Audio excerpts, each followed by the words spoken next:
अगर जीवन में आगे बढ़ना है तो बड़ी समस्या सॉल्व करनी पड़ेगी।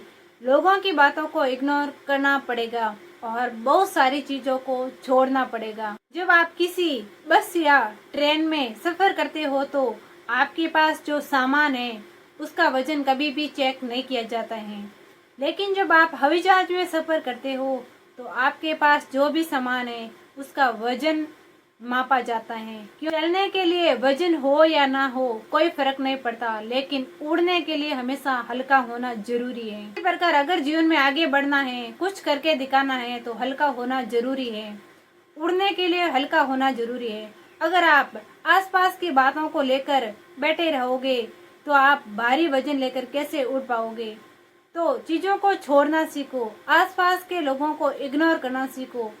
आप जितना इग्नोर करोगे आप उतना ही आगे जाओगे, और जितना आप हल्का महसूस करोगे आप उतना ही अधिक ऊंचाई तक उड़ पाओगे। जब आप वैष्णो मंदिर जाते हो तो उसकी चढ़ाई लगभग 12 किलोमीटर है।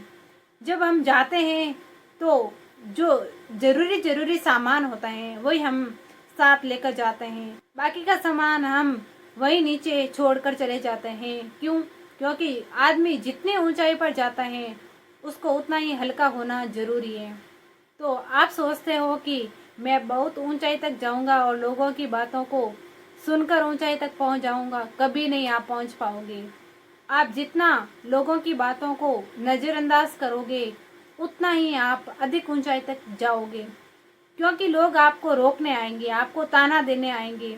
लेकिन अगर आपने उनको दिल में बिठा लिया, लोगों की बातों को सुन लिया, तो फिर आप आगे कैसे बढ़ पाओगे। की बात है, 5 मेंढक रास्ते रास्ते जा रहे थे तो रास्ते में बहुत बड़ा गड्ढा आया।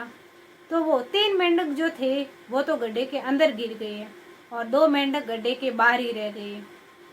तो तीनों मेंढक वापस से खड्डे से बाहर निकलने के लिए प्रयास कर रहे थे और गड्ढा बहुत ही बड़ा था। तो फिर वो तीनों मेंढक बार बार प्रयास कर रहे थे। तो जो 2 बाहर मेंढक थे वो उन तीनों मेंढकों को बोल रहे थे कि ये गड्ढा बहुत बड़ा है, तुम इस गड्ढे से कभी भी बाहर नहीं निकल पाओगे, तुम अब यहीं पर मरोगे। तो जो एक मेंढक था उसने हार मान ली और जाकर कोने में बैठ गया, और जो 2 मेंढक था वो बार बार प्रयास कर रहे थे ऊपर चढ़ने की। लेकिन वो बाहर वाले मेंढक फिर से यही कहते हैं, ये तेरे से नहीं हो पाएगा, ये बहुत बड़ा गड्ढा है, आप इस गड्ढे से अब कभी भी बाहर नहीं निकल पाओगे। तो वो जो दूसरा मेंढक था वो भी जाकर कोने में बैठ गया कि हाँ, मैं तो अब इस गड्ढे से कभी भी बाहर नहीं निकल पाऊंगा। लेकिन जो तीसरा मेंढक था वो ऊपर ही ऊपर चढ़ने की कोशिश कर रहा था, गिरता फिर चढ़ता।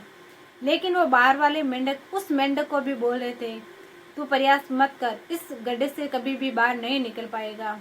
लेकिन वो मेंढक ऊपर ही ऊपर चढ़ने की कोशिश कर रहा था और आखिर में वो बाहर निकल गया। तो वो मेंढक बाहर कैसे निकला? वो मेंढक बहरा था, उसको कुछ भी सुनाई नहीं दे रहा था। जब वो चढ़ रहा था तो उसको लग रहा था कि ये जो बाहर मेंढक है मुझे हौसला दे रहे हैं कि हाँ, तू कर सकता है, तू कर पाएगा, तू बाहर निकल। तो अगर आपको भी जीवन में आगे बढ़ना है तो आप इस मेंढक की तरह बहरे बन जाओ। 4-5 साल आप जिंदगी में बहरे बन जाओ। जैसे ही आप सफल होगे तो लोग आपके लिए तालियां बजाएंगे। आज आपको रोकने आएंगे, आपको गिराने आएंगे, आप पर हंसेंगे जब आप कोई नई शुरुआत करोगे। तो अगर आप लोगों की बातें सुनोगे तो आप जिंदगी में कभी भी कुछ नया नहीं कर पाओगे। लेकिन इस मेंढक की तरह अगर बहरे बन जाओगे और लोगों की तानों को अपना ईंधन बना लोगे तो फिर आप जीवन में बहुत कुछ कर पाओगे। ये दुनिया कभी भी ये नहीं चाहेगी कि आप उनसे बेहतर करो। कोई भी कितना भी खास क्यों ना हो, हमेशा आपको गिराने की कोशिश करेगा। वो ये कभी नहीं चाहेगा कि ये मेरे से आगे निकले, ये मेरे से बेहतर करे। हाँ, आपको सलाह जरूर देगा कि हाँ, तू ऐसा कर वैसा कर, लेकिन आपका साथ कोई नहीं देगा। आपका साथ सिर्फ आपका आत्मविश्वास देगा, आपकी हिम्मत देगी, आपकी मेहनत देगा, आपका संघर्ष देगा। इसके सिवाय आपका सच्चा साथी कोई नहीं है। सच्चा साथी इस दुनिया में सिर्फ आप हो। खुद को इतना मजबूत बनाओ, खुद को इतना मजबूत बनाओ कि दुनिया की कोई भी ताकत आपको हरा नहीं सकती है। मुश्किल वक्त कितना भी आए, असफलताएं कितनी भी मिले, लेकिन एक बात याद रखना, ये वक्त है गुजर जाएगा। ये बातें आपके दिल को छू गई है तो लाइक शेयर कमेंट और चैनल पे नहीं हो तो सब्सक्राइब करके जरूर जाना। धन्यवाद।